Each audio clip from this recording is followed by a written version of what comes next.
안녕하세요, 사랑하는 성도님. 오늘은 4월 26일입니다. 주의 이름이 온 땅에 어찌 그리 아름다운지요. 오늘 말씀은 시편 8편 1절입니다.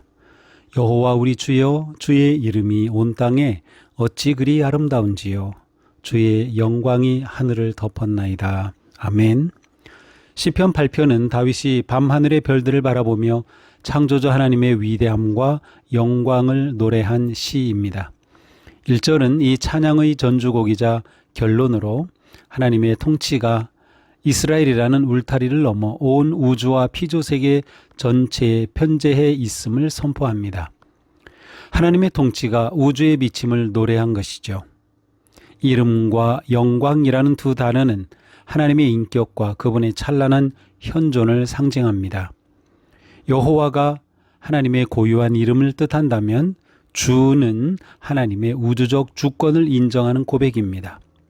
이는 개인의 고백을 넘어 공동체 전체가 그분의 통치 아래에 있음을 나타냅니다. 아름다운지요라는 히브리어는 단순히 예쁘다는 뜻이 아니라 장엄하다, 위엄 있다, 압도적이다 라는 의미가 있습니다. 하나님의 이름은 온 땅 위를 흐르는 거대한 위엄의 물결입니다. 하나님의 영광은 지상의 성막에만 머물지 않고 하늘을 덮었습니다. 우리는 자기 발등에 떨어진 문제를 보느라 하늘의 하나님의 영광을 보지 못합니다. 그러나 다윗은 하늘을 보며 하나님의 아름다움을 찬양하였습니다. 찬양은 상황이 바뀌어서가 아니라 하나님의 장엄함을 경험할 때 터져나오는 영적 감탄입니다. 하나님의 크심을 발견할 때 참 기쁨과 평안이 찾아옵니다. 하나님의 이름은 만물 속에 담겨 있습니다. 아침의 햇살, 봄날에 피어나는 꽃, 웅장한 산맥, 세밀한 생명의 신비 속에 주님의 지문이 담겨 있습니다. 성도의 일상은 만물에 담긴 하나님을 발견하며 하나님의 영광을 돌리는 삶이어야 합니다. 하늘을 덮는 광대하신 하나님이 우리의 주가 되시며 크신 하나님이 우리의 작은 신임에도 귀를 기울이심을 감사하십시오. 1960년대 이후 지구 밖으로 나갔던 우주 비행사들이 공통으로 겪는 심리적 변화가 있습니다. 이를 학술적으로 조망 효과라고 부릅니다. 지구라는 좁은 울타리 안에서 국가, 인종, 개인의 갈등에 매몰되어 살던 이들이 암흑 같은 우주 공간에 유리구슬처럼 빛나는 푸른 행성인 지구를 바라보는 순간 말할 수 없는 경외감과 경탄에 사로잡히는 현상입니다. 아폴로 14호의 우주비행사 에드가 미첼은 우주에서 지구를 바라보며 이렇게 고백했습니다.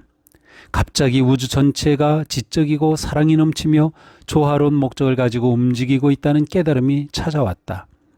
지구 안에서 벌어지는 모든 다툼과 염려는 우주의 장엄함 앞에서 작아집니다.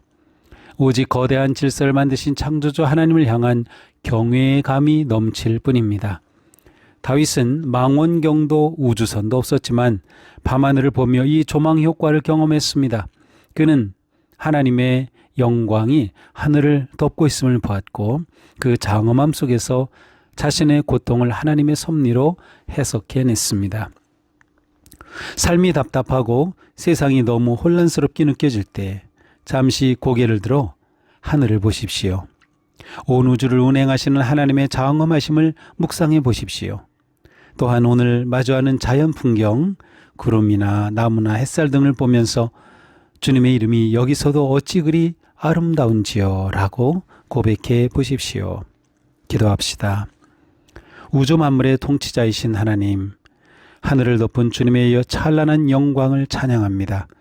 저희의 좁은 시야를 넓혀 주시어 온 땅에 가득한 주님의 아름다운 이름과 장엄한 위엄을 보게 하옵소서. 예수 그리스도님의 이름으로 기도합니다. 아멘.